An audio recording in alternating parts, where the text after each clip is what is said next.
मैं पवन भारद्वाज मैं आप सभी का स्वागत करता हूं। आज हम बात करेंगे स्टिग्मा और डिस्क्रिमिनेशन की, और इसको एक अलग तरीके से समझने की कोशिश करेंगे कि हम अपने सामाजिकरण की प्रोसेस में किस तरह से इसका इस्तेमाल कर सकते हैं। पहली बात तो हम स्टिग्मा और डिस्क्रिमिनेशन क्या है यह समझाने की कोशिश करता हूँ।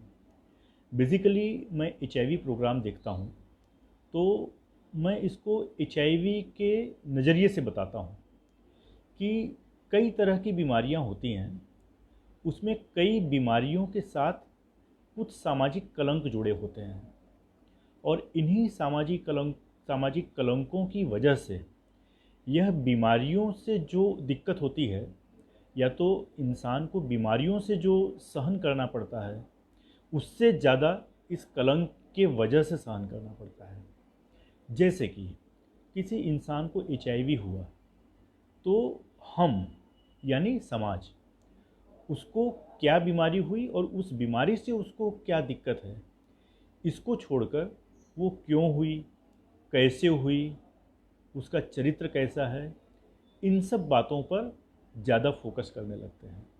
ऐसी अवस्था में इंसान उस बीमारी के लिए इंसान खुद जिम्मेदार न होते हुए भी उसको बीमारी से भी ज़्यादा बर्दाश्त करना पड़ता है, सामाजिक कलंक से बर्दाश्त करना पड़ता है, उसकी वजह से उसके साथ जो डिस्क्रिमिनेशन होता है इसकी वजह से बर्दाश्त करना पड़ता है।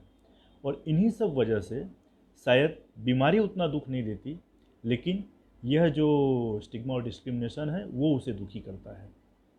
वास्तव में स्टिग्मा और डिस्क्रिमिनेशन है क्या, इसका महत्व क्या है, हम देखने जाएं तो हमारे जीवन का जो भी दायरा है, वो हमारी जो जानकारियां हैं इससे भी ज़्यादा हमारी जो आदतें हैं इससे प्रभावित होती हैं। हमारा जो भी व्यक्तित्व है हमारी आदतों से प्रभावित होता है। हम सामान्य शब्दों में कहें तो हम क्या जानते हैं इससे भी ज़्यादा प्रभावी होता है हमारी आदतें कैसी हैं। जब हम सामाजिकरण की बात करते हैं, सोशलाइजेशन की बात करते हैं, तो एक छोटा बच्चा जब अपने ग्रोइंग एज में होता है, 2.5-3 साल की उम्र होती है, हम उसको सोशलाइज करते हैं, तो कहीं ना कहीं इसी तरह के स्टिग्मा और डिस्क्रिमिनेशन का इस्तेमाल करते हैं उसके सोशलाइजेशन में। किस तरह से, जैसे कि उम्र के हिसाब से सारी चीज़ें समझानी संभव नहीं है। कई बातें ऐसी होती हैं जो कि थोड़ी देर से समझ में आती है। जैसे कि 3 साल का बच्चा है और थोड़ा ज़्यादा जिज्ञासी है, उसकी जिज्ञासा कुछ ज़्यादा ही है, बच्चों की ऐसे भी होती है, और इस बच्चे को बार बार इलेक्ट्रिक के प्लग के पास जाने की आदत है, या तो फिर गैस के स्टोव के पास जा रहा है। ऐसी जगहों पे बार बार जा रहा है जहाँ से कि उसके जीवन को हानि पहुँच सकती है, या तो उसको नुकसान हो सकता है। शायद 2.5-3 साल के बच्चे को हम इलेक्ट्रिसिटी से क्या नुकसान होता है यह समझाना बड़ा मुश्किल है। तो इस समय पर हम कोशिश करते हैं कि उसको किस तरह से उससे दूर रखा जाए। तो कई बार घर के बड़े बुजुर्ग उसको समझाते हैं कि देख, तू ऐसा काम करेगा तो मैं तुझसे बात नहीं करूँगा, ठीक है, इसको गंदा बोलते हैं, ये गलत बात है। जैसे कि सोशलाइजेशन के एक प्रोसेस में बच्चे को टॉयलेट ट्रेनिंग करवाना है, या तो कपड़े पहनाने हैं, चड्डी पहनानी है। कपड़े पहनना शायद ना छोटे बच्चों को समझ में नहीं आता कि ये क्यों, उसके प्लेजर में वो थोड़ा सा दिक्कत देता है, वो कपड़े पहनना नहीं चाहता। ऐसे समय पर हम इन बच्चों को कुछ न कुछ ऐसे एग्जाम्पल देकर समझाते हैं, समझा नहीं सकते लेकिन कलंकित करते हैं, या तो भेदभाव की भावना करते हैं कि अगर तू यह काम इस तरह से करेगा तो मैं तुझसे बात नहीं करूँगी। ये गंदी बात है। बच्चे को यह समझ में नहीं आता कि उसे कपड़े क्यों पहनने हैं, लेकिन यह समझ में ज़रूर आता है कि अगर वो ऐसा काम करेगा तो जहाँ से उसकी डिपेंडेंसी है, जहाँ से उसके जीवन के स्रोत हैं, उसकी माँ है, उसके जो दूसरे बड़े बुजुर्ग हैं, वह उससे बात नहीं करेंगे, तो वह उनको बुरा न लगे, उसकी लाइफ साइकिल को तकलीफ ना हो, इसलिए फिर वो कार्य करना बंद कर देता है। शायद ये बात उसको देरी से समझ में आती है कि कपड़े पहनने क्यों ज़रूरी है, या तो इलेक्ट्रिक के प्लग के पास क्यों नहीं जाना चाहिए। लेकिन उस समय, उस उम्र में हमने इस चीज़ का स्टिग्मा और डिस्क्रिमिनेशन का एक इस्तेमाल किया, एक टूल की तरह। सिंपल सी एक बात आपको बताऊं कि हमारे किचन में हम चाकू रखते हैं। चाकू रखने का सिर्फ एक वजह है कि हम हमारे जो भी नियर डियर हैं उनको अच्छे से अच्छा न्यूट्रिशियस भोजन बना के खिलाएं। लेकिन उस चाकू से हत्या भी हो सकती है। तो हमको ये मालूम है कि इस चाकू को इस्तेमाल हमको किस तरह से करना है।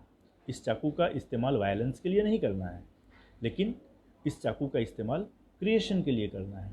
सेम वे, जब हम स्टिग्मा और डिस्क्रिमिनेशन की बात करते हैं तो उसको एक टूल की तरह इस्तेमाल करना है हमारे सोशलाइजेशन के लिए, हमारी समझ के लिए, या तो फिर हमारी इच्छाओं को नियंत्रित करने के लिए।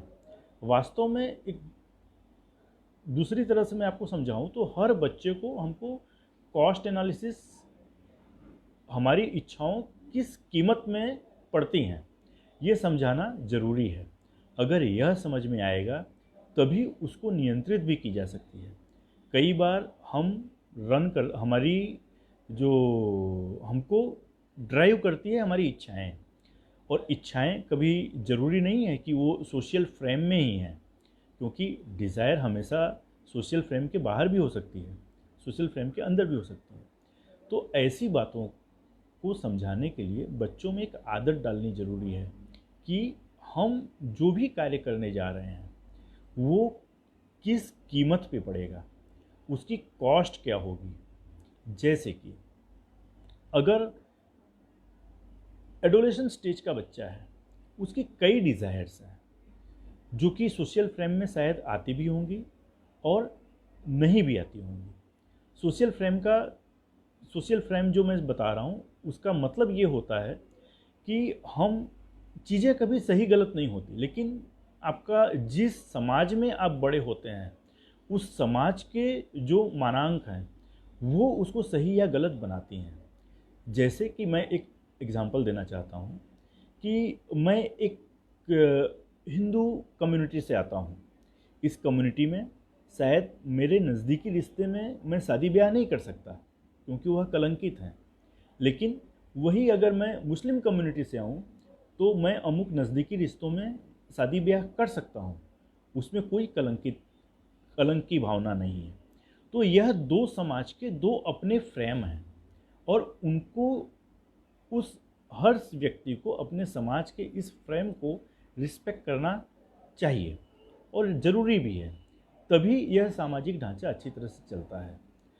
तब ऐसी बात जब होती है तो हमको हमारी डिज़ायर किस हमारे सोशल फ्रेम के अंदर सेट हो रही है कि नहीं, या तो इस तरह से हम आगे बढ़ते हैं तो अंततः हमको इस इच्छाओं के लिए क्या कीमत देनी पड़ेगी, यह समझ में आना चाहिए। और बच्चों को भी यह समझाना बहुत ज़रूरी है। एक बार इस चीज़ की आदत हो जाए कि हम जो भी कार्य कर रहे हैं वह किस कीमत पे पड़ेगा, या तो सोसाइटी के फ्रेम में इस कार्य के साथ कितना स्टिग्मा और डिस्क्रिमिनेशन जुड़ा हुआ है, तो शायद हम अपनी डिज़ायर को, हमारी इच्छाओं को ठीक से समझ पाएंगे। और यही चीज़ होती है, जैसे कि लॉकडाउन के दौरान एक दिन मैं रेडियो सुनते हुए मैंने सुना कि एक लेडी ने अपना एक फ्रस्ट्रेशन बाहर निकाला। मुद्दा था कि इस लॉकडाउन ने आपको क्या सिखाया। तो उसका कहना था, इस लॉकडाउन ने मुझे मानवता सिखाई। कैसे? वो कुछ इस तरह की सोसाइटी में रहती थी जहाँ पर कि हर एक के घर में मेड थी, सर्वेंट थे, काम करने वाले दूसरे लोग थे, अलग अलग कामों से जुड़े हुए लोग थे, और यह लेडी हाउसवाइफ थी।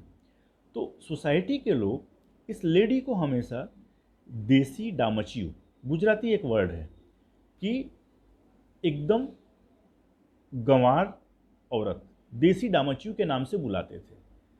लेकिन जैसे ही कोरोना आया, लॉकडाउन आया, लोगों के घर से मेड चली गई, लोगों के काम धंधे बंद हो गए, सारे लोग उस लेडी की तरह अपने घर में अपना काम अपने हाथ से करना शुरू कर दिया।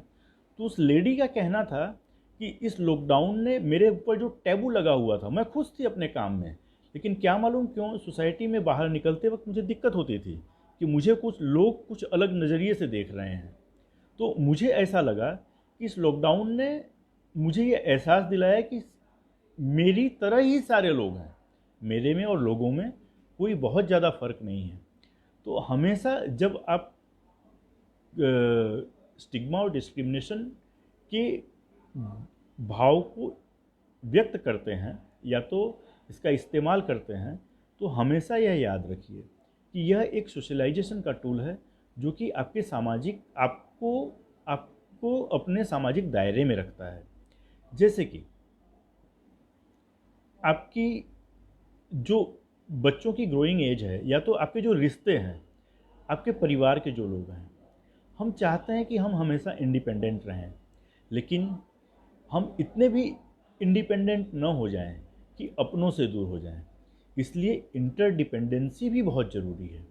जब भी हम अपनी इच्छाओं को व्यक्त करते हैं या तो हम ऐसे कोई कार्य करते हैं, तो इस कार्य में ये समझ में आना चाहिए हमको कि अगर इस कार्य में सामने वाले की भावनाओं को मैंने ध्यान में नहीं रखा या तो उसकी कद्र नहीं की, तो कल को उठ के उसकी ज़रूरत के बिना मेरा काम भी नहीं चलने वाला है। तो इंडिपेंडेंसी से ज़्यादा ज़रूरी है इंटरडिपेंडेंसी। अगर इंटरडिपेंडेंसी नहीं होगी तो सब कुछ होते हुए भी आपको सामाजिक सुख नहीं मिल पाएगा, आप अपने आप में अकेला महसूस करेंगे। और यही आज के समय की सबसे बड़ी समस्या है कि हमारी आदतों की वजह से ही आज हताशा की भावनाएं बढ़ती जा रही हैं, दूसरी सामाजिक समस्याएं बढ़ती जा रही हैं।